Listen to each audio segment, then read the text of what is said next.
Hi guys, welcome back to Irfan Media 2.0. இந்த வீடியோல என்ன அப்டேட் பார்க்க போறோம்னா சீரியல் ஆக்டர் கண்மணி அவங்களுக்கும் அப்புறம் சன் டிவில வணக்கம் தமிழா இதுல ஹோஸ்ட் பண்ணிட்டு இருந்த நம்ம அஸ்வந்த் அவங்களுக்கும் வந்து நிச்சயமா இருக்கு அப்படினு சொல்லியிருக்காங்க. அத ரெண்டு பேத்துக்கும் என்கேஜ்மென்ட் முடிஞ்சிருக்கு. அத பத்தி அந்த வீடியோல நம்ம பேச வந்திருக்கோம். யாரும் புதுசா நம்ம சேனலுக்கு வந்திருக்கீங்கன்னா சப்ஸ்கிரைப் பண்ணிக்கோங்க. பக்கத்துலயே பெல் இருக்கும், ஆல்னு வெச்சுக்கோங்க. இப்ப வாங்க வீடியோக்குள்ள போயிரலாம்.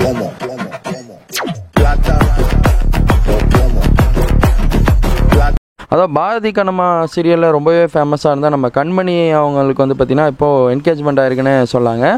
இது என்ன பிரமாதம்? இதை விட பெசலைட் ஒன்று இருக்கு கூவிடா. யாரு கூடனா நம்ம வணக்கம் தமிழா இதில் வந்து சன் டிவியில் ஹோஸ்ட் பண்ணிட்டு பாருங்க அஸ்வந்த் அவருக்கும் வந்து பார்த்தீங்கன்னா ரெண்டு பேத்துக்கும் நிச்சயமா இருக்குன்னு சொல்லியிருக்காங்க. வெற்றி மீது வெற்றி வந்து என்னை கண்மணி பொறுத்தவரை வந்து பார்த்தீங்கன்னா பாரதி கண்ணம்மா சீரியலில் வந்து லீட் ரோலாக தான் பண்ணிட்டு இருந்தாங்க. நார்மல் ரோலாக பண்ணிட்டு இப்போ கொஞ்சம் ஸ்ட்ராங் ரோலாக வந்திருக்காங்க. அப்படியே வரும்போது வந்து பார்த்தீங்கன்னா ஜி தமிழில் ஒரு சீரியலில் வந்து ரொம்பவே வந்து ஃபேமஸாக இருக்கிற சீரியலில் வந்து நடித்தாங்க. அதனாலே இவங்க ரொம்பவே பாப்புலராக இருக்காங்கன்னு சொல்லாங்க. கண்மணி அவங்களுக்கும் அதே மாதிரி அஸ்வந்த் அவங்களுக்கும் வந்து நிச்சயம் பண்ணியிருக்கான்னு சொல்லாங்க.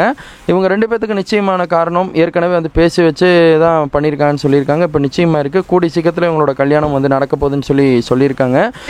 நாளை கழிச்சு ஊருக்கு போடாம இருக்கேன். அங்க என் தங்கச்சி அஸ்வந்த் அவங்க பொறுத்தளவு சன் டிவியில் எங்கெங்க நிகழ்ச்சி நடந்தாலும் வணக்கம் தமிழால முக்கியமாக வந்துருவாங்க. ஒரு சில நிகழ்ச்சியில் மட்டும் அதாவது செலிபிரிட்டி டைமில் வந்து அந்த ஹோஸ்ட் பண்ணாங்க பாருங்க, அதுக்கு மட்டும் நம்ம அஸ்வந்த் அவங்க வருவாங்க.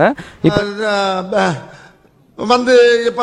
இவங்க ரெண்டு பேர்த்த நிச்சயமான ஃபோட்டோஸ் வீடியோஸ் தான் வந்து இணையத்தில் செம்ம வைரலாக ட்ரெண்டிங்கில் போயிட்டு இருக்குன்னு சொல்லாங்க. இப்போது இவங்க ரெண்டு பேர்த்துக்கு நிச்சயமானதை பற்றி நீங்கள் என்ன நினைக்கும்? உங்கள் கருத்து வந்து கமெண்டில் சொல்லுங்கள். அதே மாதிரி கண்மணி அவங்க வந்து பார்த்திங்கன்னா நிறையா செலிப்ரிட்டிஸை வந்து கவர் பண்ணிக்கானே சொல்லாங்க. நிறைய செலிப்ரிட்டிஸ் இவங்களும் ஃபாலோ பண்ணுறாங்க. இவங்களே வந்து நிறையா செலிப்ரிட்டிஸ்க்கு ரொம்ப பிடிக்குதுன்னு சொல்லாங்க. ஏன்னா பாரதி கண்ணம்மா சீரியல்லையே இவங்களை வந்து நல்லா பண்ணுவாங்காட்டி இவங்களுக்கு ஒரு ஃபேன்ஸ் வந்து தனியாக வந்து க்ரியேட் ஆனாங்கன்னே சொல்லாங்க. இப்போ இவங்க ரெண்டு பேத்துக்கு நிச்சயமானது வந்து இணையத்தில் எல்லாருமே வந்து வாழ்த்துக்கள் அவங்களோட கருத்தை சொல்லிட்டு வராங்க. இவருக்கு இதான் வேலை. நம்ம சேனல் சார்பாக இவங்க ரெண்டு பேத்துக்கு ஒரு வாழ்த்துக்கள் கொடுத்துடலாம். இதை நான் உங்கள்கிட்ட சொல்லி ஷேர் பண்ண வந்தேன். இணையத்தில் போகிற வேகமான அப்டேட் இதெல்லாம் இந்த மாதிரி தெரிஞ்சுக்க இர்ஃபான் மீடியா 2.0 உடனே சப்ஸ்கிரைப் பண்ணுங்கள். தேங்க்யூ ஃபார் வாட்சிங் டேஸ். Bye viewers.